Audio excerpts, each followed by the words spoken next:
Imagine that you achieve all of the goals that you have for yourself. How different would you feel? How different will your life be? Well, I have good news and bad news. The bad news is that most people never achieve their goals in life. The good news is that you're not most people. You are here watching this video, learning the techniques that the pro and best athletes in the world use to achieve their goals. And if you have this kind of information, that makes you much more likely to achieve your goals in the future. So, if you want to get started and start learning how to do that, stick with me in this video, grab pen and paper to learn exactly the techniques that you can use on a day-to-day to make sure that you make the most out of your potential and become the athlete that you can be. My name is Gabriel Diana, I'm a mental performance coach working with professional athletes, and in this video I'll break down to you the techniques that I teach them every day to achieve their goals. I want to ask you this very important question. How much do you care about achieving your goals? Is that the most important thing for you? If the answer is yes, you gotta watch this video. If you said that the most important thing for you is achieving your goals, you constantly think about it, and you feel like that's the most important thing that you have to do in your life, that makes it harder for you to focus on the present moments. Think about it. If X, your goal, and that could be signing a professional contract, buying your parents a new house, or having the financial freedom that you want. If that's the most important thing, that means that today in your life, you don't have the most important thing. And that makes you to overthink about the future and create all the different scenarios of how better your life is going to be when you achieve all of those things. If this is happening to you, and you feel like it's harder to focus on the present moments, then I'm going to review to you the strategies in this video. And before everything else that we do here, we must have in mind that the reason why we use goals is to increase your performance, to improve your focus, and increase your well-being. If you are using goal setting in a way that does not promote those things, you are not more likely to achieve your goals. The fact that you are setting goals could actually be detrimental to your future if you are using them in the wrong way. If you are overthinking, thinking about all the negative scenarios that could happen, if you're constantly stressed, feeling anxious, if you feel like you can never rest to achieve your goals, that will not promote higher performance, higher focus, higher well-being. And if that's happening to you, we must change all the representation, we must change the approach that we have for your goals. And this is why understanding psychology, understanding the psychological tools makes you much more likely to achieve your goals, because you stop making the mistakes they're affecting every single day. So, before we continue the video, I want you to think about this scenario. I want you to imagine that you went snowboarding and you are at the top of the mountain, you were going to start your snowboarding, you were very excited, you bought all the equipment, you were looking forward to it very much. That's something that you really want to do. You want to start snowboarding. In fact, I tried this last year and it was a very bad experience because I'm not very good at it. But let's imagine that you were looking forward to it. You were very excited, you were training, you were fit, you were running, going to the gym every day. So you were fit to start your snowboarding.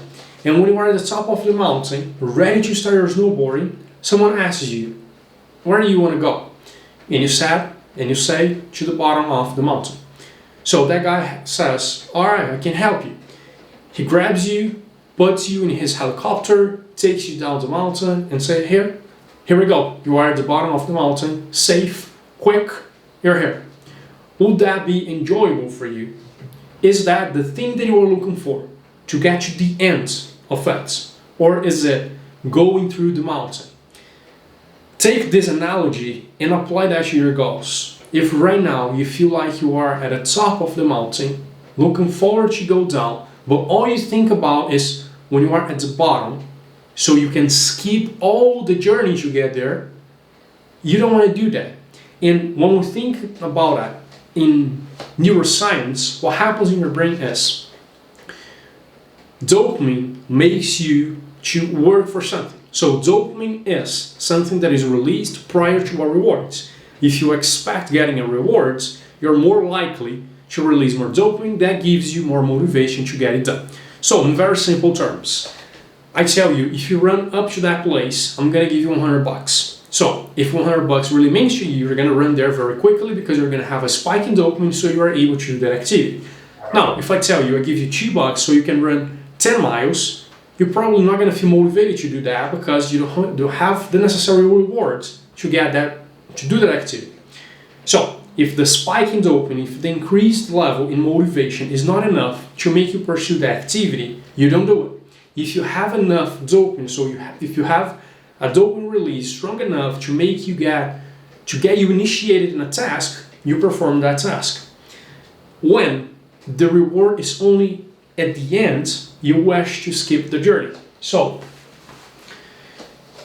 if you're here and you want to go to the bottom of the mountain and you just want to get to the bottom, you are not looking forward to the journey of being there, you have motivation to get here and not to go through the journey. That means that if you can, you would skip, because the thing that you must do is an obstacle between you and the bottom of the mountain. That's a challenge. If instead we're looking at the journey as the thing that we're looking forward to, as the thing that really drives you and excites you to be there, dopamine release happens throughout the journey. That means that if throughout the journey you have higher dopamine release, you have more motivation, that increases your focus, that is going to improve your performance, improve your well-being, and you are less anxious because you're not constantly thinking about getting to the bottom of the mountain. And when we have really big goals that we really care about, we often want to skip that process. And we just want to get to the bottom of the mountain as soon as possible because we believe that when we get there, our entire lives will be a lot better. But that's not the case. When we are in that place of feeling like we must achieve something, so then we start feeling a specific way, so then we feel more complete, so then we feel more confident about ourselves. Today, in the present moment, we have a rigid behavior, so we are always thinking about what's next, and we're not able to be flexible in the present moment because we're not where we want to be yet, and we have a low vitality. We're not excited to be living those things, we're just looking forward to the future, so we can skip all of these things to get to the place that we want to get. Going through this process for long enough will decrease your motivation, decrease your performance, focus, and well-being, and then you are much less likely to achieve your goals. And yes, you might be thinking, if I really want to get to the bottom of the mountain, I feel more motivated because that's very important for me. And yes, you are going to feel very motivated, but your behavior is going to be too rigid. You're not able to enjoy the journey. You're not able to think about different possibilities. All you can think about is getting to the end of the journey. And that's not the best mindset to improve your performance. Yes, motivation is good, but that motivation is not bringing all of the other consequences that a positive motivation will bring you. More focus, more creativity, more enjoyment, better relationships. So yes, that can give you some motivation. But firstly, extrinsic motivation or excessive extrinsic motivation is linked to burnout and worse performances. While on the other hand, intrinsic motivation, doing things because you enjoy, is linked to longevity, so more time in your sports, and also better performances. So, how should we use the goals? So, the place that I want to get you, the bottom of my mountain, how should I use that? If it's not by thinking about it all the time, but not by making it the most important thing of my life. So, if you are really looking forward to making the most out of your potential, the way that you should use your goals is by breaking them down. So they give us the direction. So the goal is the end of the journey in here. That is our North Star. All the steps that we take are taking us in that direction. But once we have that, we break the things that we must have or we must achieve to get to that place. So in this process for you, it could be signing a contract, making a team, being a starter, having a specific stat, so scoring 10, 15 goals a season, or playing 80% of the minutes of my team, or any other thing that you find relevant for you in your position, in your sports, that is likely to take you to your goal. After we break that down, so this is who I have to be, the person, the athlete that I have to be to achieve that goal, we break down to processes. So if I want to be a starter of my team, what do I need to do? I need to get stronger. So what I'm going to do? Go to the gym 3 times a week. So that's one process. What else do I need to do to be a starter? I need to be more confident. So that includes a 20-minute mental training routine daily. I want to score 15 goals, so what do I need to do? I need to analyze strikers. What else do I need to do? I need to eat better, so I'm gonna start preparing my meals every Sunday. So as you break it down into all of those processes that are aligned with your values, and that's a topic for another video, but basically it's the things that you consider to be more important in your life, the more fulfilling those actions are going to be because you are doing them, because you want to achieve your goals, so that's aligned with your goals, and at the same time, they're aligned with your values. So if I value being a person of patience, if I value being a person of working hard, if I value being a person who commits to their goals and really look forward to learning, I'm doing the things that are aligned with my values, that are aligned with my goals, that will increase my intrinsic motivation, make myself live more in the present moment instead of being rigid and having low vitality. That will increase your performance, increase your focus, increase your well-being. How do you become sustainable? How do you make those actions sustainable? Lowering stress levels, increasing enjoyment levels. This is the principle for creating any habits. Whenever you do an activity that is repeated for at least 90% of the time, automatically, that's considered a habit. For you to make those habits, you must decrease the stress level, increase the enjoyment level. If you're able to do this, you are gonna achieve your goals much faster because the dopamine release that you're gonna have for doing those activities are gonna be higher.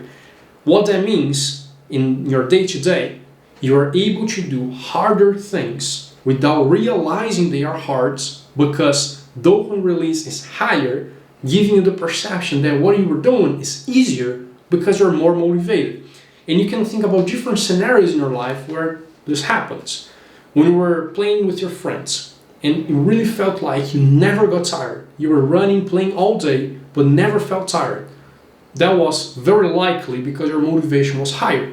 And that gives you the perception of hard work feeling easy. This is the principle that we want to apply. And if you apply this principle, you're much more likely to achieve your goals because that means you're working harder than most people without realizing you're working harder, without having the negative sides of that hard work, which could be stress. And then the outcome is better performance, more focus, and better well-being. This is the principle that is going to allow you to make a lot more progress in the coming weeks, months, and years so you can make yourself a different player. A player that really outstands because you develop all the characteristics that makes you achieve your goal. I hope this video makes sense to you. I hope that you apply this. If you have any questions on how to become the most confident player on your team or how to develop your mental game, there's a link for a free masterclass in the description of the video that I highly recommend that you watch if you are a serious athlete. That's it for this video, and I'll see you in the next one.